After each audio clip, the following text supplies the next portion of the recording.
بسم اللہ الرحمن الرحیم۔ عزیز طلبہ السلام علیکم۔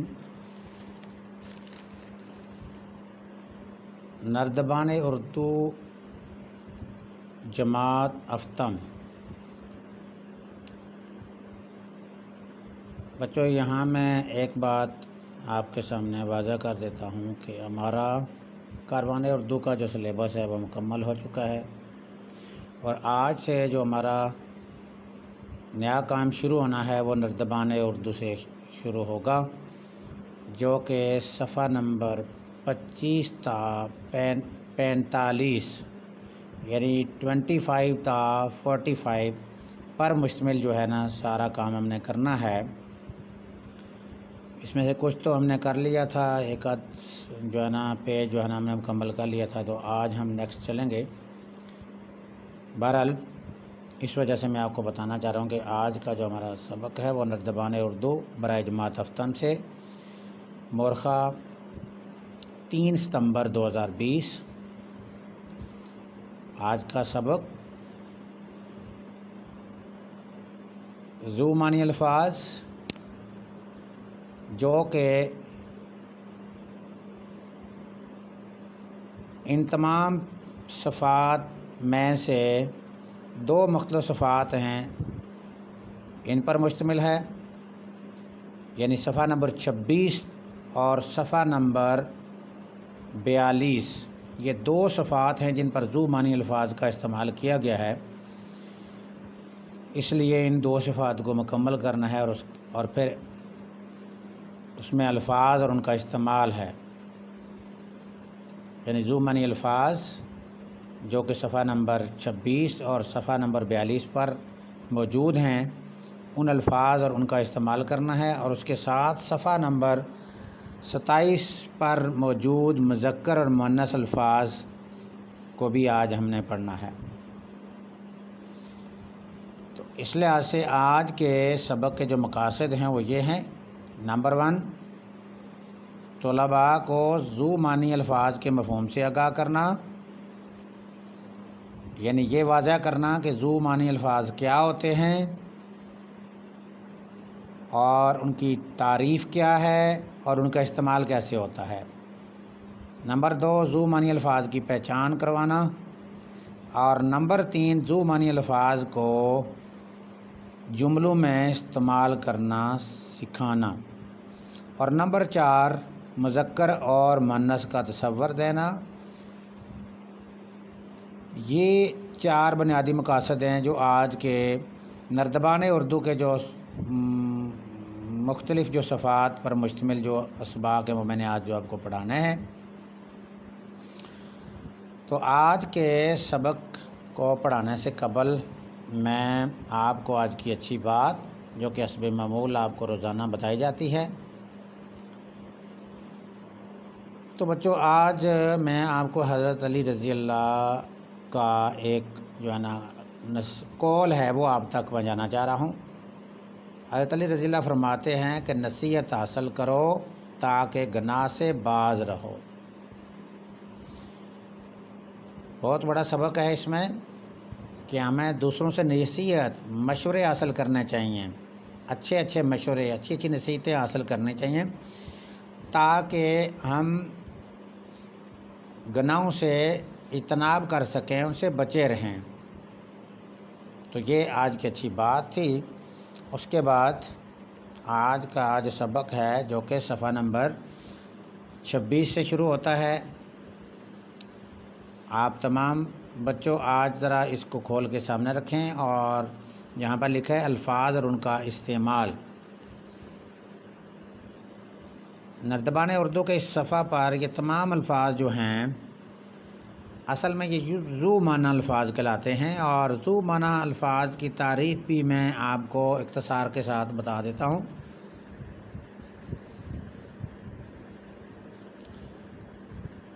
ذو کے معنی 2 کے ہیں، اور ذو معنی الفاظ کا مطلب ہے ایسے الفاظ جن کے 2 معنی ہوں، ایسے الفاظ جن کے 2 معنی ہوں۔ تو اس طرح اس کی تعریف یوں بنتی ہے وہ الفاظ جو املا میں ایک جیسے ہوں، یعنی لکھائی میں شکل و صورت کے لحاظ سے وہ ایک جیسے ہوں اور ان کے معنی دو یا دو سے زیادہ ہوں،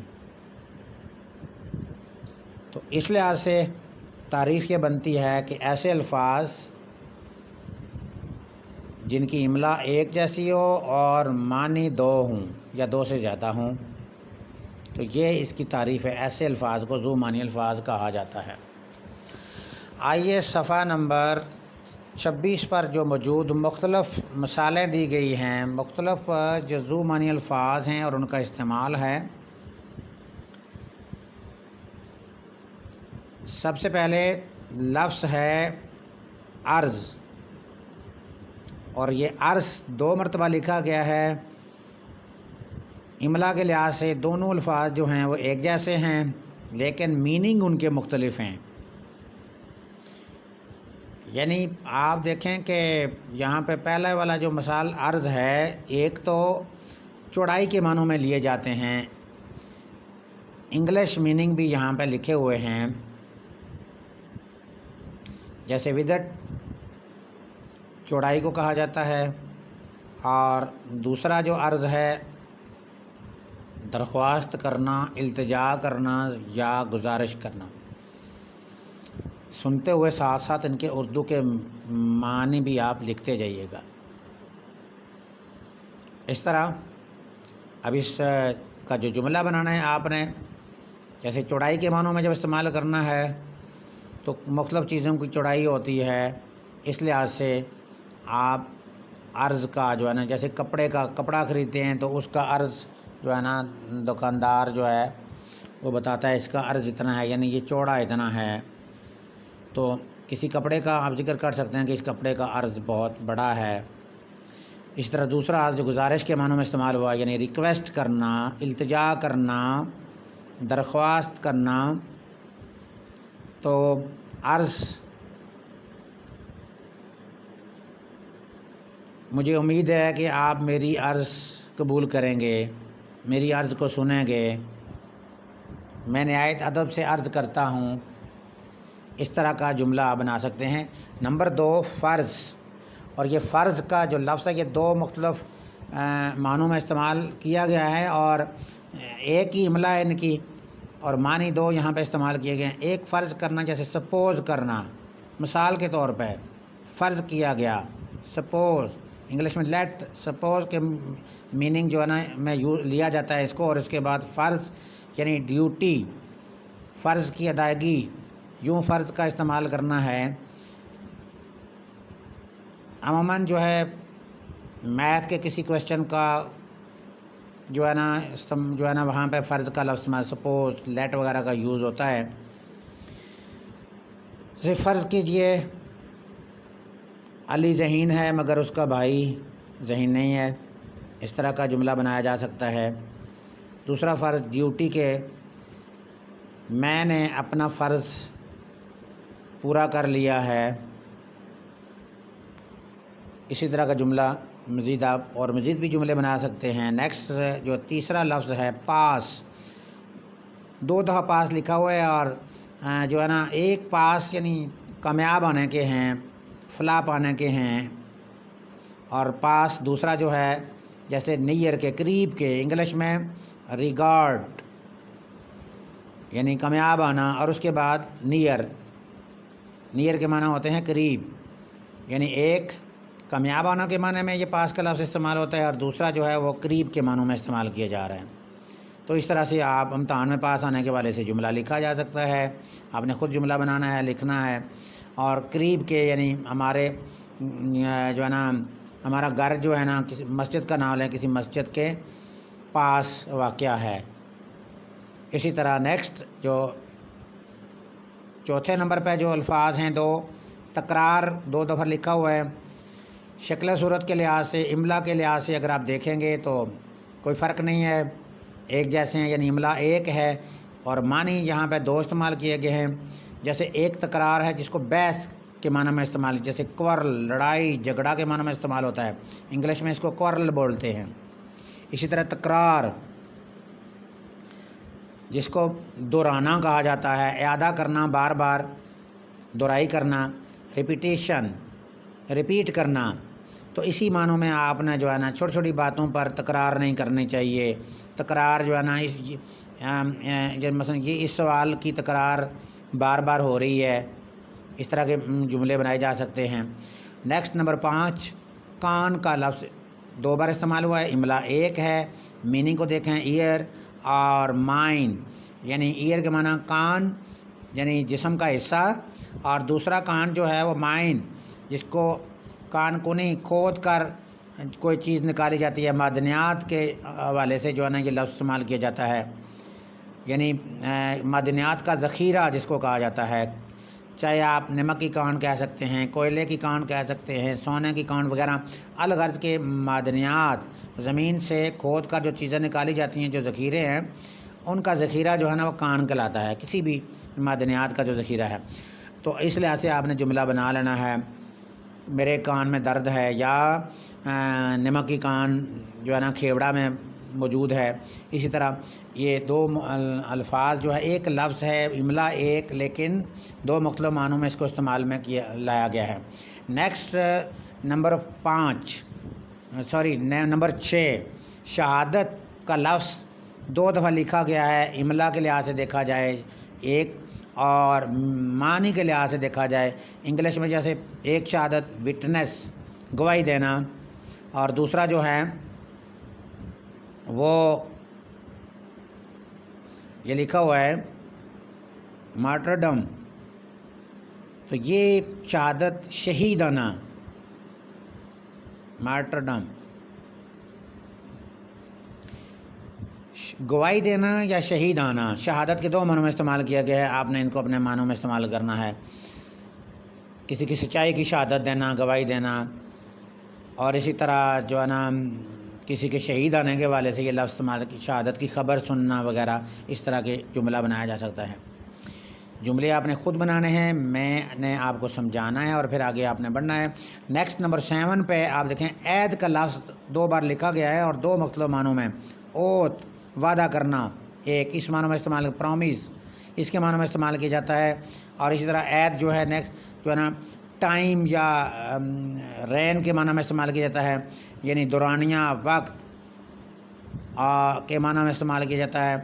تو یعنی عہد کرنا، پرومس کرنا، مسلمان جو عہد کرتا ہے پورا کرتا ہے۔ اسی طرح سے عہد، رین یعنی وقت یا دورانیہ یا ٹائم کے معنی استعمال ہوتا ہے۔ انگریزوں کے عہد حکمرانی مسلمانوں کے ساتھ ظلم کیا گیا وغیرہ، اس طرح کی جملہ بنایا۔ اور نیکسٹ پہ نمبر 8 پہ لفظ ہے میلہ، اور ایک دوسرا جو ہے وہ میلہ، ایک میلہ اور ایک میلہ، فیئر، یعنی کہ میلہ اور پھر میلہ، گندا آنا، ڈٹی، 2 معنوں میں استعمال کیا گیا ہے۔ ایک جو ہے نا میلہ کے معنوں میں استعمال کیا گیا ہے، اور دوسرا جو ہے نا وہ گندا کے معنوں میں، ڈرٹی کے معنوں میں یوز ہوا ہے۔ ہم نے میلے میں شرکت کی، میلے میں بہت سے جو ہے نا نئی نئی چیزیں دیکھیں۔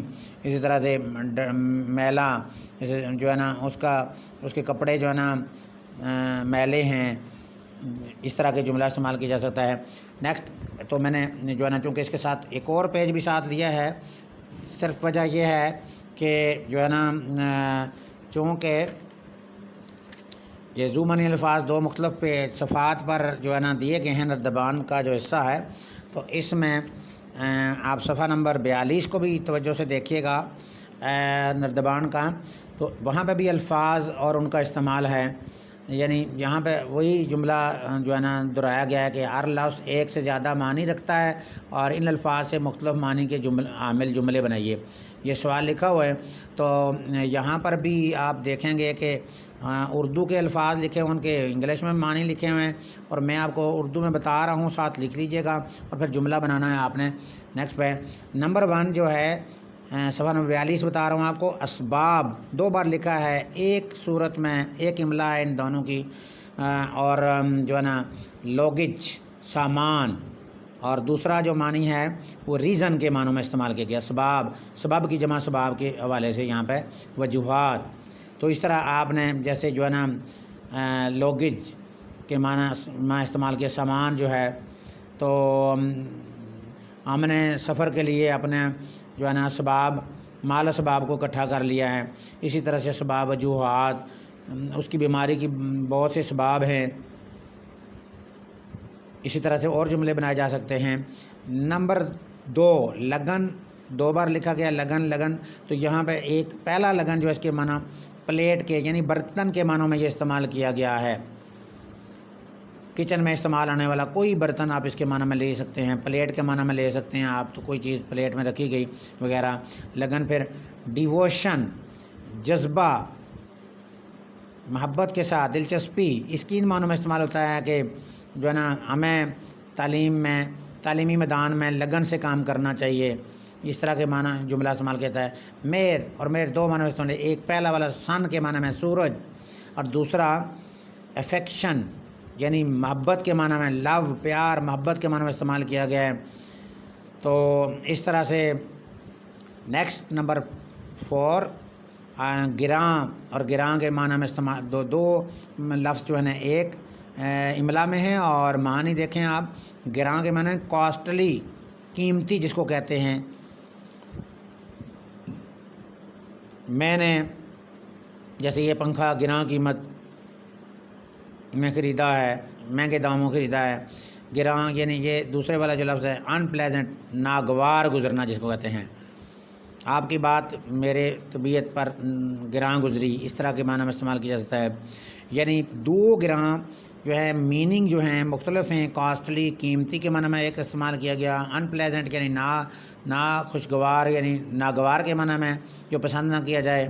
اسی طرح نمبر 5 جو ہے نا ضد، 2 بار لکھا گیا ہے، ایک جو ہے انسسٹنس یعنی ضد کرنا، اور دوسرا ضد جو ہے اپوزٹ کے معنی میں استعمال کیا گیا ہے، اور جو ہے نا مخالف کے معنی میں استعمال کیا گیا جس کو کہتے ہیں۔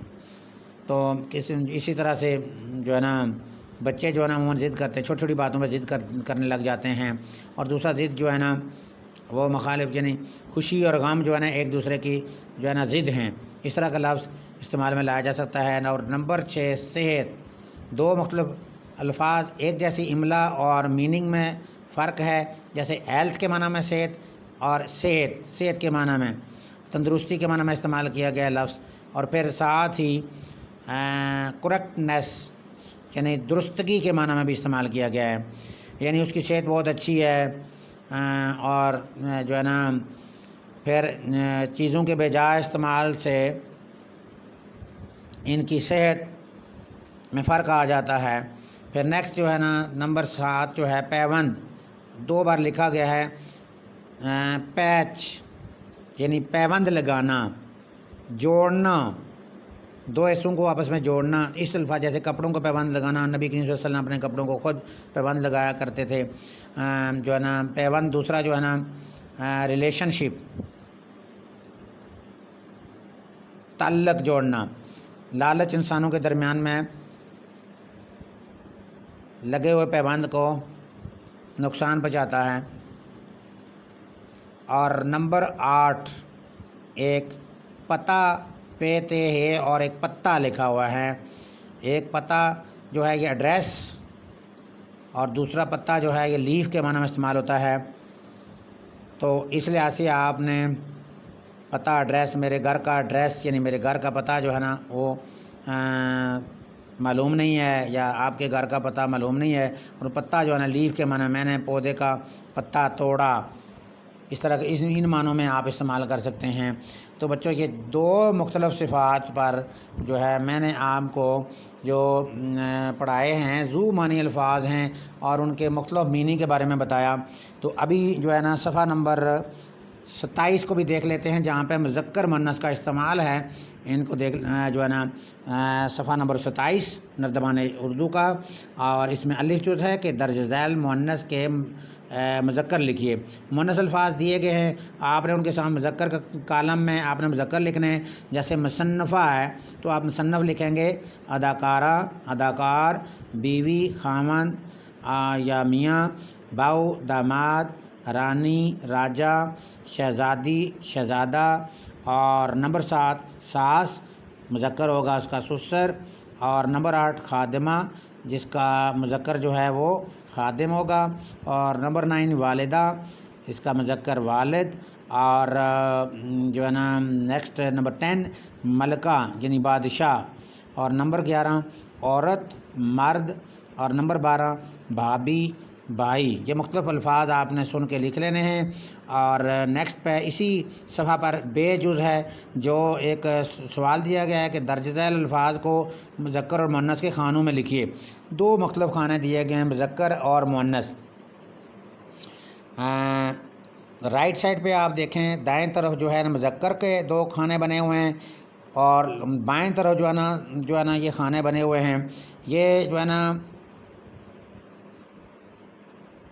6 خانے جو ہے نا ایک طرف ہیں، یعنی 12 خانے ایک طرف ہیں، 12 دوسری طرف، 12 مذکر کے لیے، 12 مؤنث کے لیے۔ تو اس لحاظ سے جو ہے نا آپ دیکھیں گے الفاظ ہیں، جیسے حاجی ہے، یہ مذکر کے خانے میں آپ نے لکھنا ہے۔ چویا لکھا ہوا ہے، یہ مؤنث کے خانے میں۔ اتنی مؤنث کے خانے میں۔ سالہ مذکر کے خانے میں۔ گلیری مؤنث کے خانے میں۔ لعارن مؤنث کے خانے میں۔ سنار مذکر کے خانے میں۔ ڈاکٹرنی لکھا ہوا ہے، یہ مؤنث کے خانے میں۔ پڑوسی مذکر کے خانے میں، اور نواب مذکر کے خانے میں۔ خاتون یہ مؤنث کے خانے میں۔ خواجہ مذکر کے خانے میں۔ دیورانی مؤنث کے خانے میں، اور سید مذکر، اور گوالن مؤنث، زائد مذکر، خادمہ مؤنث، ظالم مذکر، ضعیفہ مؤنث، اور گائے مؤنث، مور مذکر، مینڈکی مؤنث، ہرن مذکر، شیر مذکر۔ یہ مختلف الفاظ میں سے آپ نے ان کی مذکر یا مؤنث نہیں لکھنی، بلکہ صرف ان کو دیکھنا ہے، جو مذکر ہے اس کو مذکر کے خانے میں ڈال دینا ہے، اور جو مؤنث ہے اس کو مؤنث کے خانے میں لکھ دینا ہے۔ تو آج ہم نے یہ 3 صفحات جو ہے نا ترجمان اردو کے پڑھے ہیں، اور ان کو آپ نے مزید جو ہے نا ان کے مذکر مؤنث جو ہے نا آپ نے یہ لکھنے ہیں۔ اسی جو ہے نا کتاب کے اوپر جو لائن لگی ہوئی ہیں، انہی پہ آپ نے جملے بنا کے لکھنے ہیں، اور یہی آپ کا ہوم ورک ہے۔ تو اس کے ساتھ جو ہے نا بچوں، ان کو آپ نے سمجھنا اور ان کو یاد بھی کرنا ہے، اور یہی آپ کا آج کا ہوم ورک ہے۔ تو آج اسی پہ جو ہے نا ہم ختم کرتے ہیں آج کا سبق۔